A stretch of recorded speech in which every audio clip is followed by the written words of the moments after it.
Selamat pagi Bapak Ibu kekasih Tuhan, jemaat Tuhan yang saya kasihi dalam Kristus Yesus.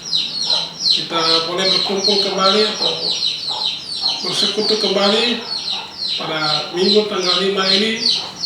Seperti minggu yang lalu kita tidak bisa bersekutu bersama-sama di rumah Tuhan, tapi hari ini kita bisa, minggu ini pun kita tidak bisa bersekutu bersama-sama karena situasi yang tidak memungkinkan, sehingga hari ini saya akan menyampaikan firman Tuhan melalui media online. Kiranya firman Tuhan yang akan disampaikan akan menjadi berkat bagi Bapak Ibu di dalam menyambut perayaan Paskah. Kita akan mendengarkan firman Tuhan, namun sebelumnya itu mari kita bersatu dalam doa. Bapa di sorga, dalam nama Tuhan Yesus, kami bersyukur kepada Engkau Tuhan, karena kami diberi waktu untuk mendengarkan suara Tuhan, meskipun dalam kondisi yang tidak seperti biasa. Ini minggu yang kedua kami umatmu tidak dapat berkumpul bersama-sama, memuji, menyembah Tuhan, bersekutu. Kami masing-masing berada di rumah. Tetapi satu yang pasti, Tuhan hadir di setiap rumah. Tuhan mau memberkati jemaat-Mu. Pada kesempatan ini kami akan mendengarkan suara Tuhan. Berbicaralah kepada kami ya Tuhan, pakai hamba-Mu menjadi saluran berkat bagi jemaat Tuhan. Urapi setiap kata kalimat yang keluar dari bibir mulut hamba-Mu, sehingga perkataan firman-Mu memberkati jemaat Tuhan dalam menyambut masa perayaan Paskah tahun 2020. Dalam nama Tuhan Yesus kami berdoa dan mempersembahkan waktu di dalam tangan. Haleluya.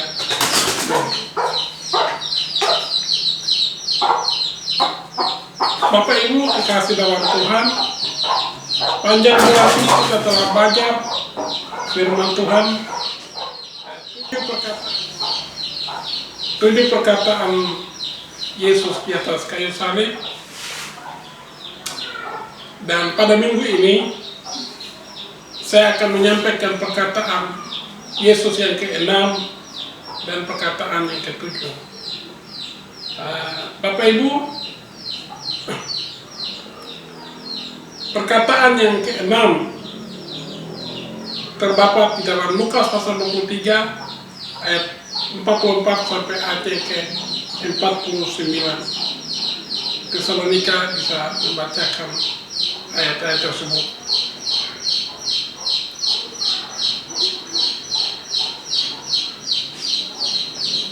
Lukas 23 ayat 44 sampai ayatnya yang ke-48 dengan perikop Yesus mati. Ketika itu hari sudah kira-kira jam 12, lalu kegelapan meliputi seluruh daerah itu sampai jam 3. Sebab matahari tidak bersinar dan tabir bait suci terbelah dua. Lalu Yesus berseru dengan suara nyaring, "Ya Bapa, ke dalam tangan-Mu kuserahkan nyawaku." Dan sesudah berkata demikian, ia menyerahkan nyawanya. Ketika kepala pasukan melihat apa yang terjadi, ia memuliakan Allah. Katanya, "Sungguh orang ini adalah orang benar." Dan sesudah seluruh orang banyak yang datang berkerumun di situ untuk tontonan itu melihat apa yang terjadi itu, pulanglah mereka sambil memukul-mukul diri. Baik, Bapak Ibu yang dikasihi Tuhan, dari pembacaan firman Tuhan ini ada 3 proses dalam kematian Yesus di kayu salib. Ada 3 hal yang akan kita lihat. Secara khusus nanti kita akan bicara tentang perkataan Yesus yang ke-6. Proses kematian Yesus yang pertama, proses kematian Yesus ini ditandai dengan terjadinya 2 keajaiban yang sangat penting. Pertama, kita dengan baca tadi, dalam pembacaan tadi, bahwa matahari tidak bersinar selama 3 jam. Sejak pukul 12 sampai pukul 3 sore, matahari tidak terbit. Matahari tidak bersinar, sehingga kegelapan meliputi daerah itu. Yang kedua, tabir bait Allah terbelah dua. Keajaiban yang pertama terjadi di langit, dan keajaiban yang kedua terjadi di bait Allah. Bapak Ibu yang dikasihi Tuhan, terbelahnya tabir bait Allah menandakan atau melambangkan tercabutnya atau berakhirnya hukum upacara yang sudah lama menjadi dinding pemisah yang memisahkan antara orang Yahudi dan orang bukan Yahudi, dan antara segala kesulitan dan ketidakmampuan manusia untuk mendekat kepada Allah. Sehingga dengan terbelahnya tabir bait Allah, setiap orang dapat datang kepada Tuhan. Entah orang Yahudi, orang Yunani, orang Inggris, orang Amerika, orang Papua, semua kita dapat datang kepada Allah tanpa terkecuali, tanpa rasa takut. Semua orang dapat menghadap Tuhan. Itu sebabnya setiap kita, Bapak Ibu, apapun masalah kita, pergumulan kita, beban kehidupan rohani kita, kita bisa langsung menghadap Tuhan. Kita bisa langsung berbicara kepada Dia. Karena Yesus melalui kematiannya telah menghancurkan, telah mencabut peraturan yang memisahkan manusia dengan Allah. Bapak Ibu yang kasih dalam Tuhan, kematian Yesus dijelaskan melalui perkataan yang keluar dari mulutnya. Dan ini disebut dengan perkataan ke-6. Ya Bapa, ke dalam tangan-Mu kuserahkan nyawa. Bapak Ibu yang dikasihi Tuhan, sampai pada puncak dari perkataan Yesus yang ke-6 ini, saya mengajak kita akan melihat beberapa hal penting. Pertama, sampai pada puncak kematiannya, sampai pada puncak karyanya, Yesus masih melakukan tugas penggenapan nubuatan.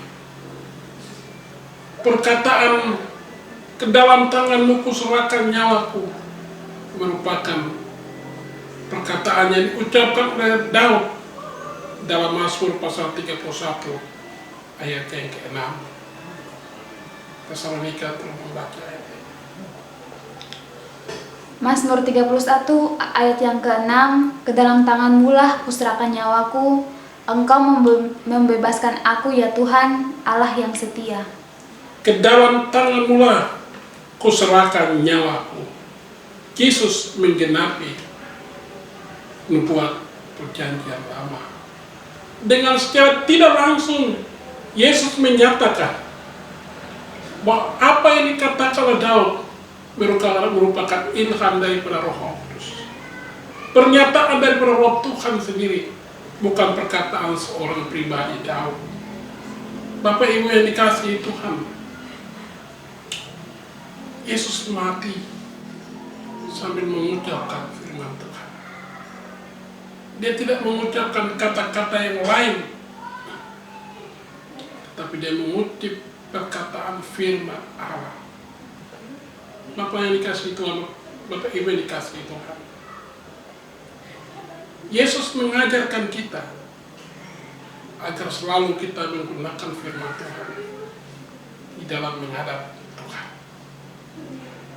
Di dalam Yohanes pasal 15 ayat 7, Yesus dengan jelas mengatakan, jika kamu tinggal di dalam aku dan firman-Ku tinggal di dalam kamu, mintalah apa saja yang kamu kehendaki, Yesus mengajarkan supaya dalam hidup kita berdiam perkataan-perkataan firman-Nya. Yesus mau kita menghadap Tuhan.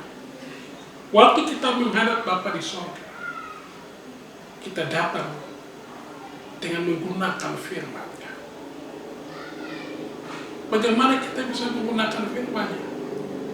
Kalau firman Tuhan itu tidak ada dalam diri kita. Kalau kita tidak punya kebiasaan merenungkan firman Tuhan, mempelajari kitab suci, menghafal dan menyimpannya di dalam hati kita. Tentu, kalau kita tidak menyimpan firman Tuhan dalam hati kita, kita tidak bisa memperkatakan firman Allah dalam menghadapi berbagai macam persoalan. Bapak Ibu dikasih yang kedua, melalui perkataan Yesus, ya Bapa, ke dalam tangan-Mu aku menyerahkan diri. Hal kedua, penyerahan diri Yesus menunjukkan perannya sebagai pengantara. Penyerahan diri Yesus menunjukkan perannya sebagai pengantara kita. Yesaya 53 ayat 10 akan dibaca. Yesaya 53 ayat 10, tetapi Tuhan berkehendak meremukkan dia dengan kesakitan apabila ia menyerahkan dirinya sebagai korban penebus salah. Ya, sebagai korban penebus salah. Matius 20 ayat 28. Matius 20 ayat 28, sama seperti anak manusia datang bukan untuk dilayani, melainkan untuk melayani, dan untuk memberikan nyawanya menjadi tebusan bagi banyak orang. Dia menjadi tebusan bagi banyak orang. Bapak Ibu dikasihi Tuhan, Yesus adalah imam sekaligus korban dari persembahan itu.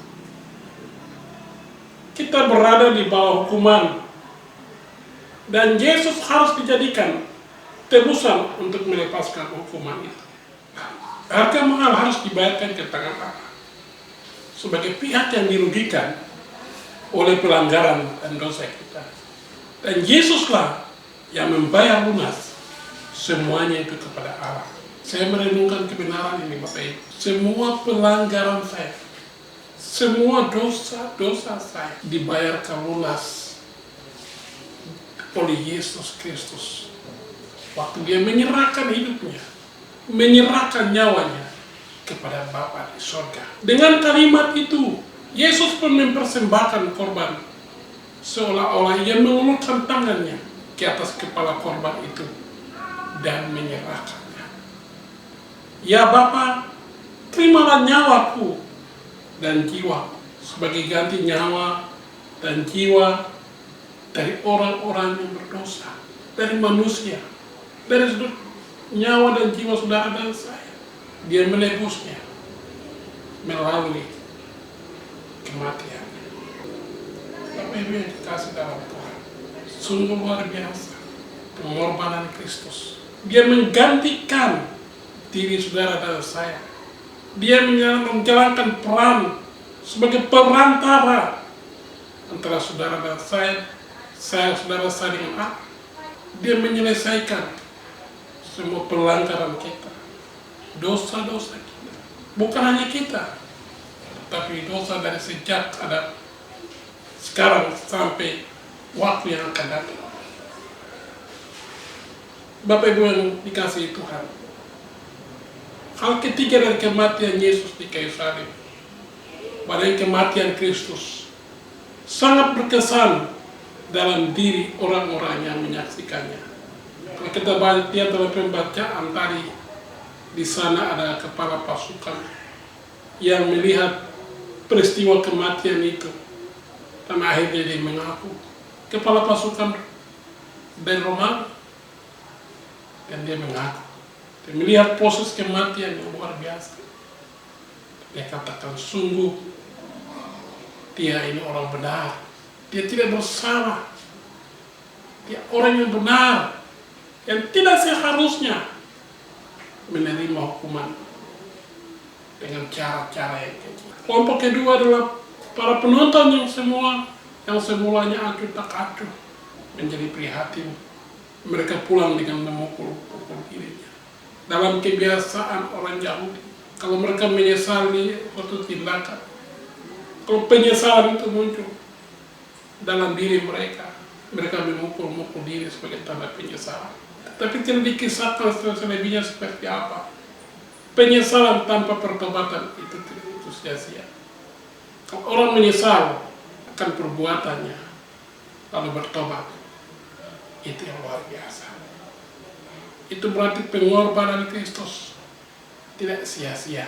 Banyak orang Kristen hari ini yang datang kepada Tuhan, yang datang kepada ke gereja, beribadah, bersekutu, waktu mendengarkan firman Tuhan, yang berapi-api, bahkan menyesali akan dosa-dosanya, tapi setelah keluar dari gereja biasa-biasa saja, tidak tindak lanjut dan tindakan untuk terus hidup dalam persekutuan dengan Tuhan. Bapak Ibu yang dikasihi Tuhan, itulah perkataan yang keenam dari Yesus Kristus di kayu salib. Bapak Ibu yang dikasihi Tuhan, perkataan sudah selesai adalah perkataan kemenangan. Dalam bahasa asli, kata yang dipakai adalah tetelestai. Yesus tidak katakan tetelestai, tetapi karena ini merupakan ungkapan kemenangan, maka ini disampaikan dengan pernyataan yang kuat, pernyataan kemenangan. Seperti yang katakan, tetelestai, sudah selesai. Sebuah kata yang merampungkan segalanya dengan penuh penghiburan, dengan penuh kemenangan. Apa artinya? Sudah selesai. Sudah selesai maksudnya segala kesakitan dan kejahatan dan tindak permusuhan para penganiayanya telah selesai. Sesudah dia menerima penghinaan terakhir, yaitu dalam anggur asam yang mereka berikan kepada Yesus. Ini adalah yang terakhir. Sudah selesai. Segala kepahitan, kejahatan, permusuhan, penganiayaannya telah selesai. Sudah selesai maksudnya rancangan dan perintah Bapaknya mengenai penderitaannya kini telah tergenapi. Bapak Ibu yang kasih dalam Tuhan, sudah selesai maksudnya segenap perlambangan dan nubuatan perjanjian lama yang menunjuk kepada semua penderitaan Sang Mesias telah terlaksana dan terjawab, seolah dia sedang berkata bahwa setelah mereka memberinya anggur asam, tidak ada satu kata pun dalam perjanjian lama mengenai dirinya yang belum tergenapi. Sudah selesai, artinya bahwa dia sudah menyelesaikan semua yang dinubuatkan tentang Yesus dari kelahirannya sampai kepada kematiannya, dan terakhir tentang anggur asam sudah selesai. Sempurna pekerjaan penebusan yang dibuatkan telah dilakukan, telah digenapi dengan sempurna oleh Kristus Yesus. Sudah selesai maksudnya hukum-hukum seremonial yang hanya penuh dengan tata upacara saja sudah dihapuskan, dan kewajiban-kewajiban di dalamnya pun diakhiri. Sekarang tabir bait Allah telah terkoyak, dinding pemisah sudah dirubuhkan, bahkan hukum Taurat dengan segala perintah dan ketentuannya telah dibatalkan. Bapak Ibu bisa membaca Efesus pasal 2 ayat 14 sampai 15. Tata aturan Musa telah dibubarkan dan membuka jalan bagi harapan yang lebih baik. Bapak Ibu yang kekasih dalam Tuhan, sudah selesai artinya sudah tamatlah riwayat dosa dan pelanggaran sudah diakhiri dengan datangnya kebenaran untuk selama-lamanya. Yesus telah menanggung, menyelesaikan utang dosa dari sejak Adam sekarang sampai selama-lamanya. Bapak Ibu yang dikasihi Tuhan, sudah selesai artinya sudah tamat, sudah selesai, sudah berakhir, riwayat dosa dan pelanggaran sudah diakhiri. Dalam Ibrani 9 ayat 26, dia adalah korban untuk menghapus dosa dunia. Yesus sudah menyelesaikan semua dosa kita. Sudah selesai. Dan dosa Adam sampai kepada kita hari ini dan sampai yang waktu yang akan datang, Yesus sudah menyelesaikan semua dosa-dosa kita di atas dirinya. Bapak Ibu yang dikasihi Tuhan, sudah selesai artinya pekerjaan penebusan dan keselamatan manusia kini segera telah dituntaskan. Setidaknya bagian yang tersulit sudah lewat. Pemuasan murka Allah sudah selesai, artinya bahwa pekerjaan penebusan dan keselamatan manusia sudah disediakan. Dengan ini, maka setiap orang dari segala zaman dapat datang kepada Kristus Yesus. Kapanpun dapat datang kepada Yesus untuk menerima keselamatan dan penebusan. Tidak perlu lagi pakai korban darah lembu atau ternak. Darah Yesus telah tersedia, cukup untuk sepanjang masa selama Yesus belum datang ke dalam dunia. Siapapun dapat datang kepada Yesus, menerima keselamatan dan penebusan dalam Dia. Dengan menyelesaikan penebusan ini, Yesus telah menghukum pekerjaan iblis. Ibrani 2 ayat 14 katakan, Dia mengambil bagian dalam keadaan kita, supaya oleh kematiannya Dia memusnahkan iblis sekali untuk selama-lamanya. Pekerjaannya telah dimusnahkan, telah diakhiri. Dia telah menang atas pekerjaan-pekerjaan setan. Itu sebabnya kita tidak perlu kalah. Kita adalah orang-orang yang menang karena Yesus telah menang. Bapak Ibu yang dikasih dalam Tuhan, inilah dua perkataan terakhir Yesus. Yang pertama, Bapak Ibu sedang jemaat Tuhan, seluruh warga Gereja Kemahiran Indonesia, jemaat Fatah yang ada dimanapun, di rumah masing-masing, dari dua perkataan Yesus yang telah kita pelajari tadi, kita bisa melihat bahwa sampai pada puncak kematiannya Yesus, Dia buktikan bahwa firman Tuhan yang pernah diucapkan oleh orang tua atau leluhurnya Daud bukanlah perkataan manusia, tetapi adalah perkataan Tuhan Roh Kudus yang diilhamkan sebagai bentuk nubuatan yang akhirnya digenapi oleh Yesus di atas kayu salib.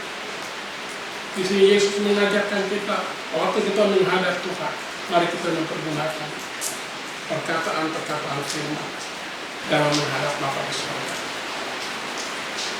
Yang kedua, dari perkataan Yesus di kayu salib, Yesus menyatakan perannya sebagai perantara kita. Yang berikut melalui pernyataan penyerahan diri Yesus, Yesus menyatakan dirinya melaksanakan peran sebagai perantara kita. Yesus adalah imam sekaligus korban dalam persembahan kita. Yesus membebaskan kita dari hukuman yang harusnya kita pikul. Yesus dijadikan tebusan untuk melepaskan hukuman itu. Itulah hal yang kita pelajari, itulah yang kita lihat betapa besar kasih Yesus kepada Bapak Ibu Saudara saya. Dari perkataan Yesus yang ketujuh sudah selesai, kita bisa melihat dan beberapa poin penting tadi, tapi yang paling penting dari semua itu bahwa Yesus telah meletakkan dasar keselamatan dan penebusan dosa di sepanjang kehidupan manusia dunia ini. Kapanpun kita datang kepada Tuhan, generasi ini, generasi yang akan datang, anak cucu Bapak Ibu, sampai kepada generasi selama Yesus belum datang, penebusan yang dilakukan Kristus sudah cukup untuk menyelamatkan dan menebus dosa-dosa manusia.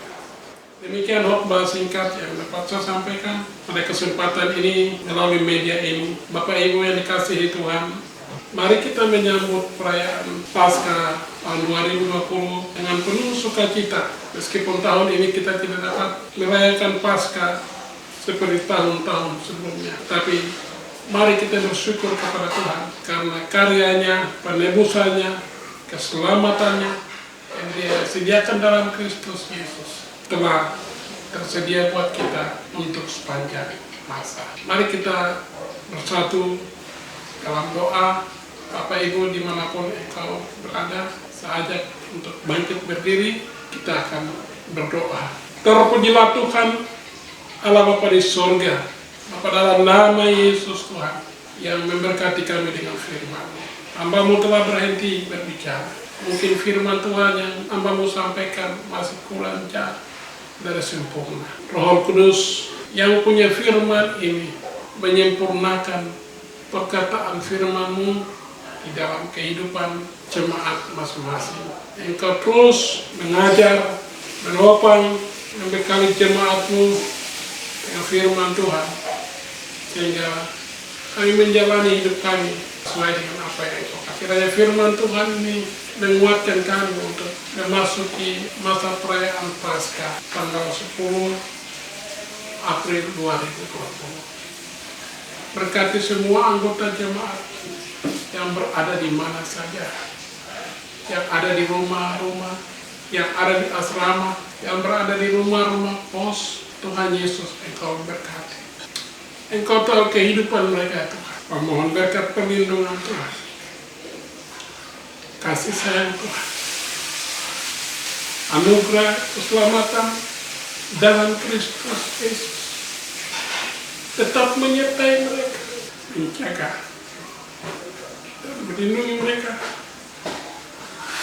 khususnya di dalam situasi akhir-akhir ini, di mana isu maupun virus corona yang begitu menakutkan, menggentarkan kehidupan orang-orang banyak di semua belahan dunia. Tuhan, hamba mohon dalam nama Yesus Tuhan, lindungi dan pelihara kekasih-kekasih.